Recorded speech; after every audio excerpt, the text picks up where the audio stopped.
The live TV, सच सबसे आगे।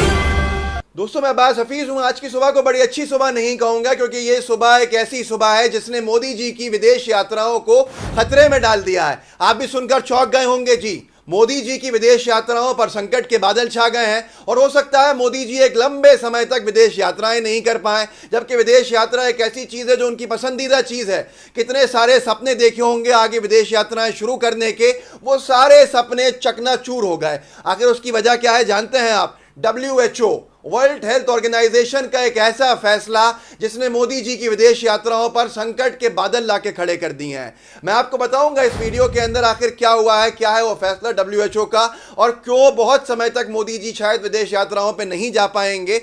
इसी वीडियो में उस पर चर्चा करूंगा, लेकिन उसके साथ रुके रहिएगा, क्योंकि उसके बाद आपको बताऊंगा कि बांग्लादेश में ऐसा क्या हुआ है जिससे मोदी सरकार की तू-तू हो रही है, और साथ में रिजर्व बैंक ऑफ इंडिया से कितना बड़ी रकम ले ली है मोदी सरकार ने, क्योंकि वो उनके पास पैसा नहीं था और RBI, reserve bank of India ने उनको कितना सारा पैसा दे दिया है जिससे हंगामा खड़ा हो गया है। अब हम चलते हैं विदेश यात्राओं के ऊपर मोदी जी की। मामला यह है कि WHO ने एक लिस्ट जारी की, एक सूची जारी की है, जिसके अंदर वैक्सीन जो उसने अप्रूव करी हैं उन सब के नाम दिए हैं, और लोगों का कहना है कि इंटरनेशनल जो ट्रैवलिंग शुरू होगी उन सब में ये वैक्सीन्स इंपॉर्टेंट होंगी। इन्हीं वैक्सीन्स का हो सकता है अप्रूव जो वैक्सीन्स हैं WHO की, उन्हीं के आधार के ऊपर जो वैक्सीनेटेड लोग हैं उनको फ्लाई करने की अनुमति दें दूसरे देश, अपने देशों के अंदर अपने देश में आने की अनुमति दें। अब उसके अंदर कोवैक्सीन नहीं है।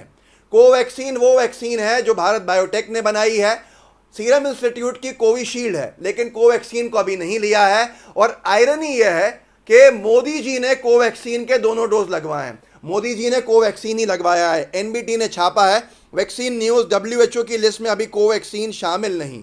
दूसरे देशों की यात्रा पर पड़ सकता है असर। टाइम्स ऑफ इंडिया ने भी एक खबर इससे पहले करी थी, NBT से पहले, ग्रुप तो खैर एक है। इंडियन ग्लोबल ट्रिप्स में be hit as Covaxin not on WHO vaccine list.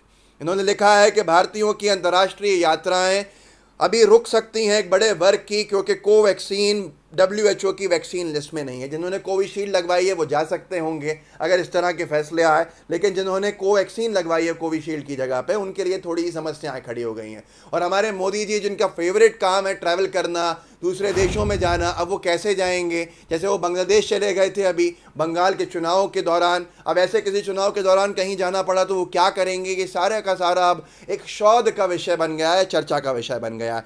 देखिए, न्यूज़ 18 ने लिखा भी था, अंग्रेजी में लिखा था, PM Modi take second dose of Bharat Biotech Covaxin at AIIMS, says get your shot soon if eligible. इन्होंने लिखा था उस वक्त जब उन्होंने दूसरा शॉट लगवाया था मोदी जी ने, कि प्रधानमंत्री मोदी ने दूसरा शॉट लिया भारत बायोटेक के कोवैक्सीन का एम्स में, और दूसरों से भी कहा कि आप भी लगवाइए अगर आप एलिजिबल तो हैं। और BJP की सरकार के लोग तो कहे जा रहे हैं कि भारत बायोटेक, भारत ने बनी वैक्सीन को, कोवैक्सीन को लगवाइए। शुरू से विवाद चल रहा है। अब यहाँ पर यह लिखा है BP ने, PM मोदी ने लगवाई कोरोना वैक्सीन कोवैक्सीन की दूसरी डोज, बोले योग्य हैं तो आप भी लगवाएं। अब ये सारी की सारी चीज़ों ने परेशानी खड़ी कर दी है। विशेषज्ञ हैं कुछ जिन्होंने टाइम्स ऑफ इंडिया में अपना वर्जन भी दिया है, नाम भूल गया हूँ, उन्होंने ये कहा है कि ये बहुत बड़ी समस्या खड़ा कर सकता है। अंतर्राष्ट्रीय यात्राएं जब रिज्यूम होंगी तो वो वैक्सीन मांगेंगे, या तो WHO की अप्रूव्ड वैक्सीन या उनके देश में जिसको अनुमति मिली हुई है वो वैक्सीन। अब यहाँ पर WHO की अप्रूव्ड लिस्ट में जो है वो कोवैक्सीन है नहीं, तो भारत के उन लोगों के लिए परेशानी बढ़ जाएगी।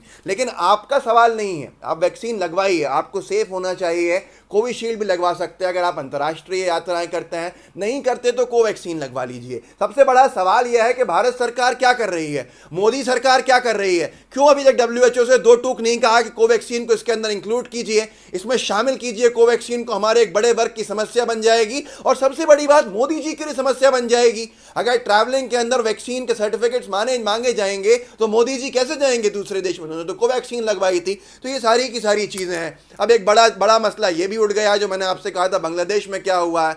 अब भाई भारत में तो जॉब्स मोदी सरकार में है नहीं, लेकिन उसके साथ साथ साइड में बांग्लादेश में यह हुआ, आज तक ने छापा है, बांग्लादेश ने प्रति व्यक्ति आय में भारत को छोड़ा पीछे। जो प्रति व्यक्ति आय है इतिहास में भारत की बांग्लादेश से पीछे कभी नहीं रही। उपलब्धि मोदी सरकार की है कि उन्होंने हमें पीछे छुड़वा दिया। यहाँ पर दिबांग बहुत बड़े पत्रकार हैं, उन्होंने लिखा है 2007 में बांग्लादेश की प्रति व्यक्ति आय भारत से आधी थी, जब मनमोहन सिंह जी की सरकार थी। लेकिन अब बांग्लादेश भारत से आगे हो गया है। बांग्लादेश की प्रति व्यक्ति आय जो है $2064 से बढ़कर $2227 हो गई है।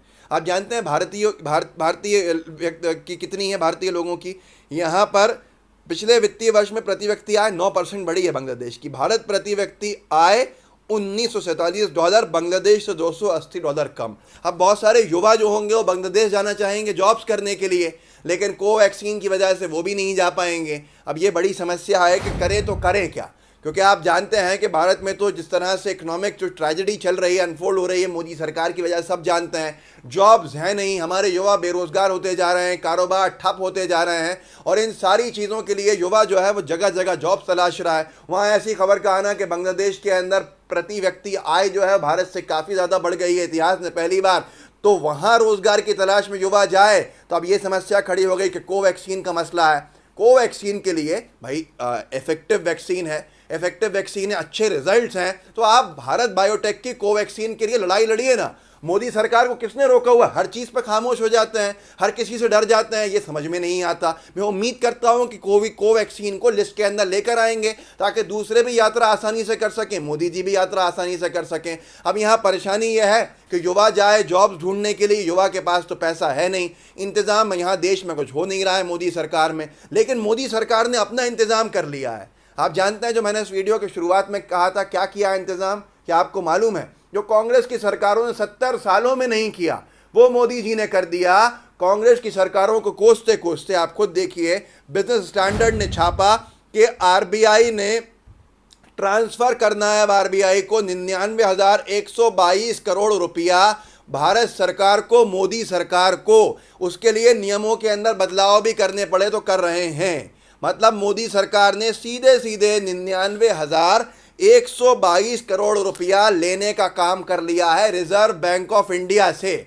भारत का युवा कहीं भी जाए कुछ भी करे, पर मोदी सरकार के जो कामकाज है वो चलने चाहिए। उसके लिए जो खून पसीने की गाड़ी कमाई हो जनता की, जो भी हो, उसको लेने से ये पीछे नहीं हटेंगे। तो 99,122 करोड़ रुपया अब ये ले रहे हैं रिजर्व बैंक ऑफ इंडिया से।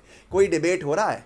कोई चर्चा हो रही है? कहीं आपने सुना कि बहुत कुछ हुआ? ये हालात हैं, ये आपके सामने हैं, ये आप इसको देख रहे हैं। उसके बावजूद भी अगर आपकी आंखें बंद हैं तो फिर आप आंखें बंद कीजिए, चश्मों को यूँ उतार के रख दीजिए कि आपको कुछ नहीं देखना है। तो ये सारी की सारी चीज़ें बताती हैं कि अंधभक्तों की परिभाषा क्या है। ये परिभाषा है, एक तरफ भारत के लोगों की अंतर्राष्ट्रीय यात्राओं के ऊपर खतरे मंडरा रहे हैं और भारत सरकार कह रही है कि ये विवाद का विषय कुछ नहीं है, कुछ नहीं होगा, हम सब कर लेंगे। कब करेंगे?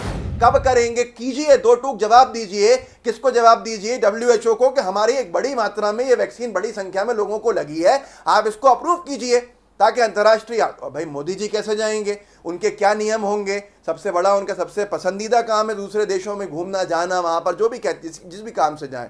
अब वो शायद पूरे इस कार्यकाल में नहीं जा पाएंगे। कब WHO फैसला लेगा? तो इस वीडियो को आगे बढ़ाइए कि कैसे सपने चकनाचूर हो गए, चूर चूर चूर। विदेश यात्रा के सपने हमारे प्रधान सेवक जो देख रहे थे, अब वो क्या करेंगे? तो आप जनता की मदद कीजिए, कोवैक्सीन को अनुमति दिलवाइए, साथ में बांग्लादेश से दोबारा आगे बढ़ने के लिए कुछ कदम उठाइए। इतिहास 70 साल के अंदर हम बांग्लादेश से दुगने थे, अब आधे हो रहे हैं, यहाँ पर कम होते चले जा रहे हैं। तो ये बताता है कि हमारी इकनॉमी कहाँ पर आ गई है।